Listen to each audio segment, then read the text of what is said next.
The Island Girl, and I'm back with another one. And today I'm reacting to 15 American tourist habits that makes European cringe. Don't be that guy. The link for this one will be in the description below. I'm getting this from Geo Insider, so please go over and show them some love. We're going to get into this one. Because I'm like, 15 American tourist habits that makes European like, are these people crazy?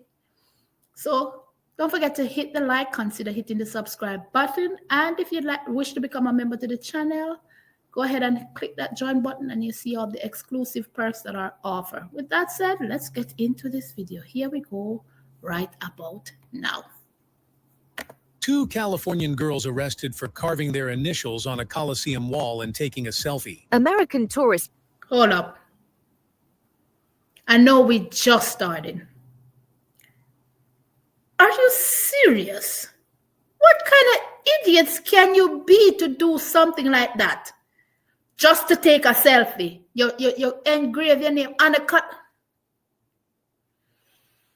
Dodo birds, man. Dodo birds. Let's back it up 5 seconds. Let's get into this. This is crazy. Was arrested for carving their initials on a Coliseum wall and taking a selfie. American tourist fined after parking Ferrari in the middle of famous Florence Plaza. American tourists caught pushing scooters down the Spanish Steps. Can you believe it? And that's just scratching the surface. Today, we are counting down the top 15 of most infuriating habits of American tourists that make Europeans shake their heads in disbelief. Plus, I'll share some tips on how to avoid being that tourist. Hold on to your seats. This will be one wild, shocking, and oh-so-entertaining ride. Ready? Let's go. I'm sitting here listening as if I'm hearing this correctly, but I know Americans can be arrogant. I know Americans can do some dumbo things, but I'm like, seriously? Jeez, your ways. Start with habit number 1. Walking, talking loudspeakers. Ow. Picture this. You're in a peaceful Parisian cafe, enjoying a quiet afternoon when suddenly, boom. Oh my God, you guys, this croissant is amazing. Echoes across the room. Yep, that's us Americans, turning the volume up to 11 everywhere we go. It's not just excitement. It's a habit we can't shake.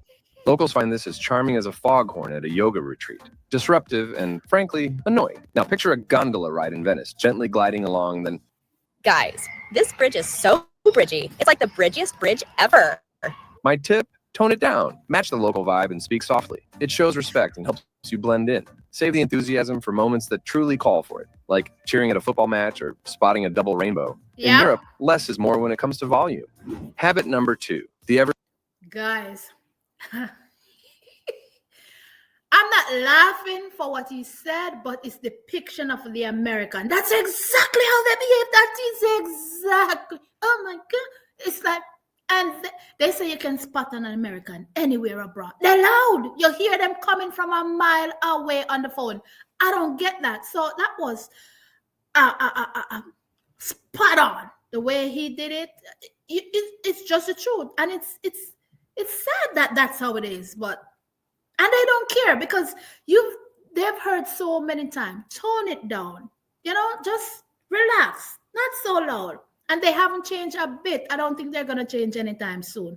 But he's right. Respect. So learn about where you're going. Respect somebody else's culture or their way of doing things. Respect that. Don't just travel and just do whatever you want. Yes, you're there to have fun and explore, but come on. Number 2. The everyone speaks American myth. Imagine an American tourist in a charming little Italian village, speaking rapid-fire English with phrases like, "Yo, can you hook us up with the dopest coffee spot around?" The locals look confused, like they're trying to solve a riddle. They often assume Exactly. Everyone speaks English and gets our slang. It's like asking a cat to fetch. This can seem arrogant and, frankly, a bit lazy. So true. So here's the deal. A simple, "Excuse me, do you speak English?" works wonders. Usually people respond with, "I speak a little English. How can I help?" and then proceed to speak better English than you. Learning a few basic phrases in the local language, like ciao or grazie, can open doors and hearts. It shows respect and effort, and trust me, locals appreciate it. Plus, it's kind of fun to play linguistic charades. Who knew ordering coffee could be an adventure? Now, there's an exception. At super busy tourist spots or restaurants, skip the Google Translate performance. The staff often speaks English, and they're in a rush, wanting to work efficiently. Save the linguistic gymnastics for quieter moments. Habit number 3, tipping. That is so spot on. And I don't get why people don't get that. We're living in a day and age where you can learn a few phrases or a few words when you're traveling outside of the US or traveling to somewhere where you've never been before. Find out what language they speak, like he said. And I don't get what is so hard to ask somebody if they speak English. Why would you try to go, my word would use soccer, but you hear, that's my Jamaican term. Why would you go tear down somebody's language and you cannot speak it? It's not that hard. And the Google translation, here we go with that again. Just simply ask and show a sign of respect to anywhere you visit. You understand that you respect their culture, and yeah, it's to me very arrogant to not even incorrectly. We're used to tipping big back home, 20% or more for any service, even for Uber drivers. But in Europe, tipping customs are a whole different ballgame. Some countries find our generous tips extravagant, while others might think we're being stingy. So what's the scoop? Learn the local tipping customs. In many European countries, service is already included, and a small tip or rounding up the bill is appreciated. For instance, in Spain, you might leave just a euro or two, while in Germany, rounding up to the nearest euro is common. And in Scandinavian countries like Sweden, tipping is generally not practiced at all. Workers there receive fair wages, and tipping could actually weaken their salary position. No one wants to hear that they make it up in tips. Do a little research or ask a local. It shows respect. When in doubt, remember, subtlety is key in Europe.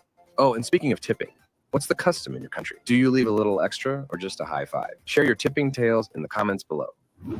So I just learned something new. I didn't know that in Scandinavia, there's no tipping taking place. But then again, I realized that the European side, when it comes on to waiters or being servers, you guys do pay well. You get paid very well. Not like here that people are depending on tips for their wages. So it kind of balances out. And it's good to know because, like he said, do your research, because he said some countries round up, some places you just leave $1 or $2. Some places you don't tip at all, you know? So just do your research and show respect wherever you travel.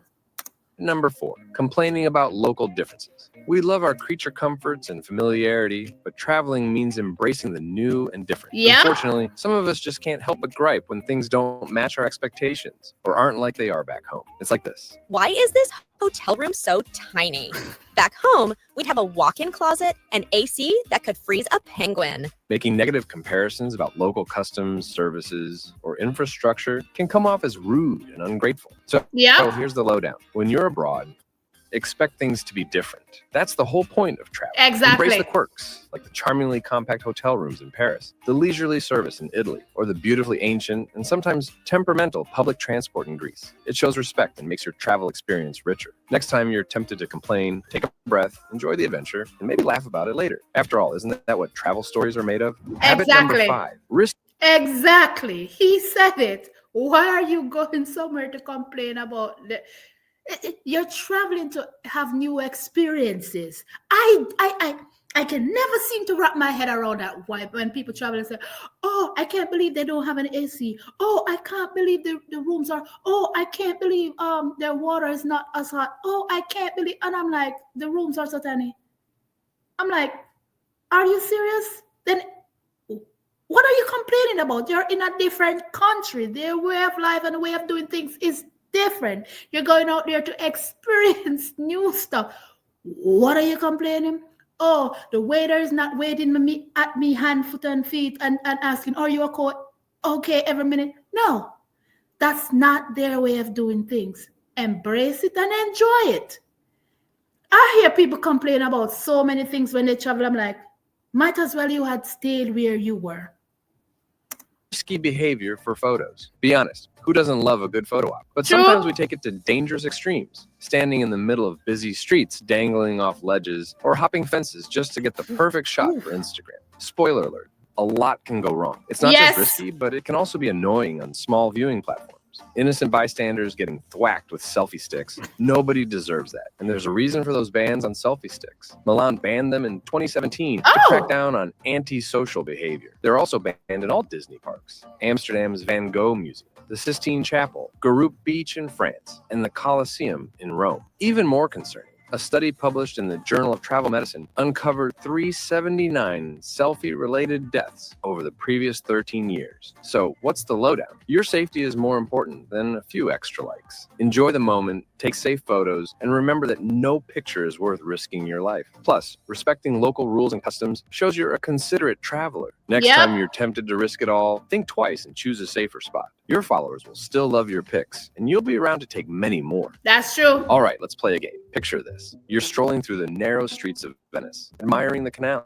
Suddenly, an American tourist appears, struggling with a mountain of suitcases, blocking the sidewalk. You hear a thud as a wheeled suitcase gets stuck. Any guesses on the habit? Here's a hint. Do I really need 6 pairs of shoes for a weekend trip? If you guessed overpacking, you're right. We love to be prepared, but hauling... Listen, I had no clue that selfie sticks were banned in so many places. And I had no clue that so many deaths has happened because of taking selfies. I know people can be stupid. I'm like, they say a picture means 1,000 words or can paint whatever, 1,000 words or whatever it is. The saying is, but there's sometimes just looking at something and not taking a picture and just basking in that moment is worth more than pulling out your phone and trying to take a picture. I tell you, just enjoy the moment. Live in that moment.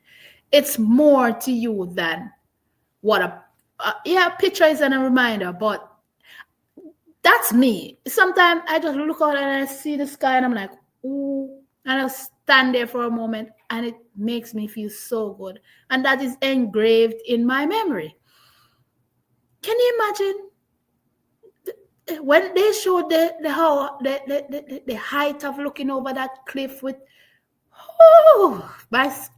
my body went like, because the people that do some risky stuff just for a picture,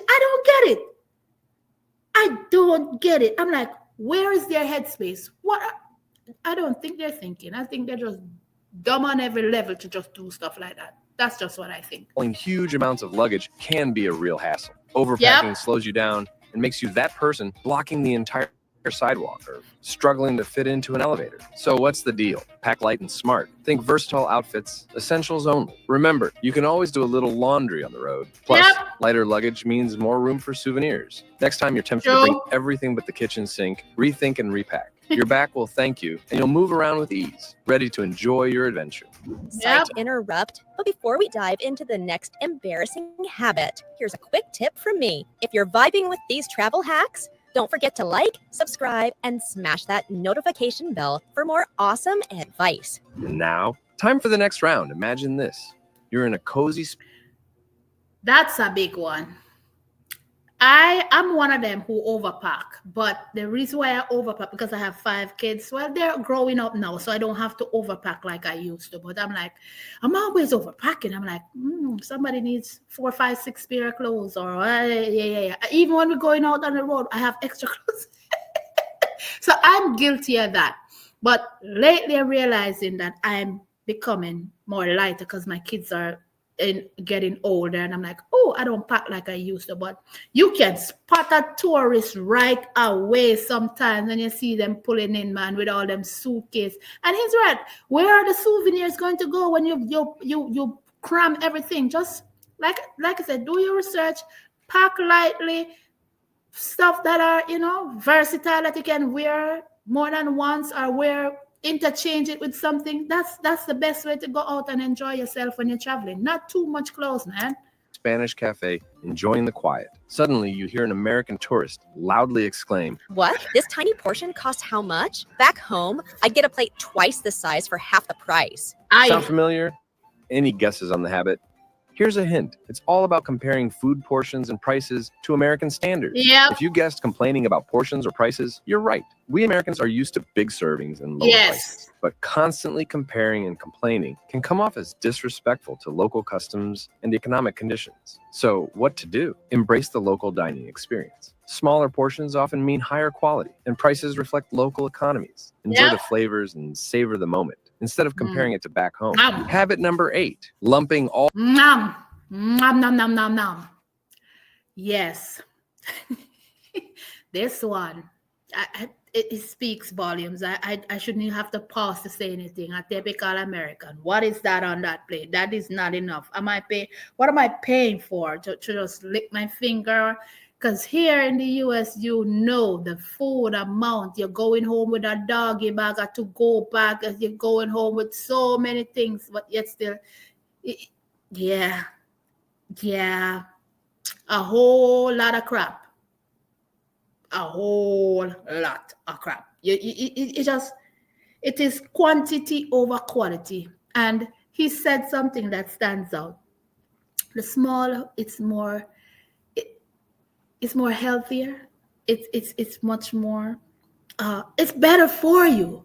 Just savor the moment and enjoy it.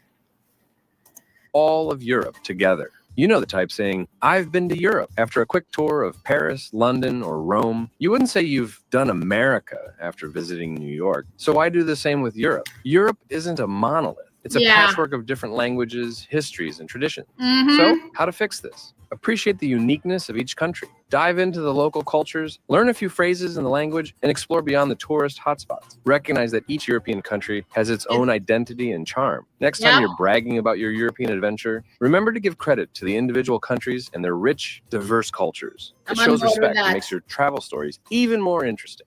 Habit number 9, disrespecting monuments and cultural sites. We've all seen it. Tourists behaving badly at historical landmarks, treating them like their personal playgrounds. It's like hosting a rave in a library. Not cool, folks. Remember those 2 Californian girls who were arrested for carving their initials on a Coliseum wall? Or the American tourist who parked his Ferrari in the middle of a famous Florence plaza? These aren't just cringeworthy. They're downright disrespectful. So, how to handle it? Show some respect. When visiting these sites, take a moment to understand the significance of where you are. Read the plaques, listen to the guides, and absorb the history. It's about honoring the memory and importance of these places. Next time you're at a historical or cultural site, remember to treat it with the respect it deserves. You'll gain a deeper appreciation for the history and culture, and you'll set a good example for other travelers. Habit number 10. I can't seem to wrap my mind. Why would you do that? Why? What prompted you to think that it's okay? I'm an American. I can do whatever I want anywhere I go. That's the American mentality. But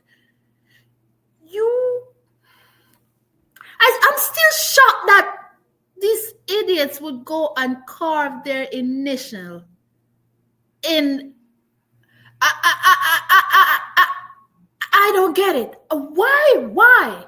So, I'm driving a Ferrari, so I just park it smack in the middle. Are you serious? These history.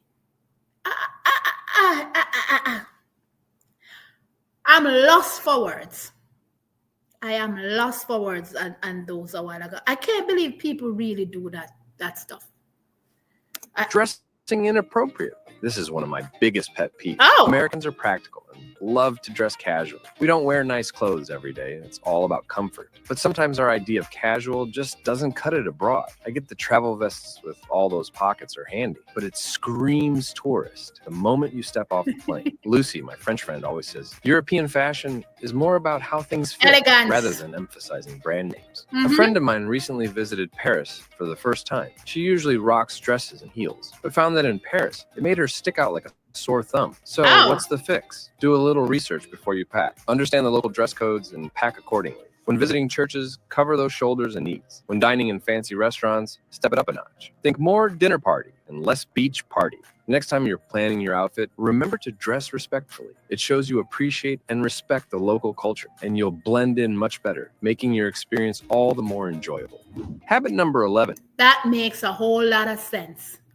You're going in to look at a cathedral, cover up, dress appropriately. Not saying that it must be down to your ankle, but come on, cover up yourself. Look up, respect yourself, and respect, make people look at you. You go into a top-notch restaurant, dress accordingly. I'm on board with that. Slacks is not for everywhere. And yeah, you stick out like a sore thumb. Do your research. Americans, they're in slacks and jeans and sneakers and baseball cap everywhere they go. Yeah. Small talk. I know, we love to chat, but in many parts of Europe, striking up a conversation with a stranger is like trying to start a dance party in a library, awkward and unwelcome. Take France, for example. In Paris, small talk is a regional no-no. If you start chatting with a stranger, they'll probably ignore you unless you're asking for directions. In Scandinavian countries like Denmark or Sweden, you must be crazy if you are talking to strangers. Germany, occasionally some old folks might start a conversation at a bus stop, but that's about it. In Poland, small talk is rare and unusual. Hello is about as talkative as it gets on a good day. On the flip side, small talk is more common in Southern Europe, but generally Europeans are more reserved and value their personal space. So what's the takeaway? Read the room. Gauge the vibe before launching into a friendly chat. If people seem open, go for it. If not, respect their space and enjoy the silence. Your consideration will be appreciated, and you'll blend in much better with the local culture. Next time you're tempted to share your life story with a stranger, remember to keep it short and sweet. A little cultural awareness goes a long way. And hey, how is it in your country? Do you love a good chat or prefer to keep to yourself? Share your small talk stories in the comments below. Habit. American telling the whole life story the first time they see you. I don't get it. I'm still trying to wrap my mind around it. How? Why? You don't know me from Adams, but you're telling me everything. You tell me about your life. You tell me about your grandkids. You're telling me this. You tell me that. You tell me Tara. I'm like, you don't know me. You just said hello to me and you're telling me your whole life story. That don't make no sense. That's a typical American. I cannot wrap my head around. I'm like, Americans get so comfortable to tell you everything, personal detail, just like that. And they don't know personal bubble. They don't know. No, they don't. They just think they can just strike up a conversation with anybody, anywhere, anytime. I like that. I like the European style. If you're asking for direction, yeah, that might give you a go. But that's as far as it goes. I don't know. You don't have a conversation with me. Read the room. Do your research before you travel. I'm on board with that.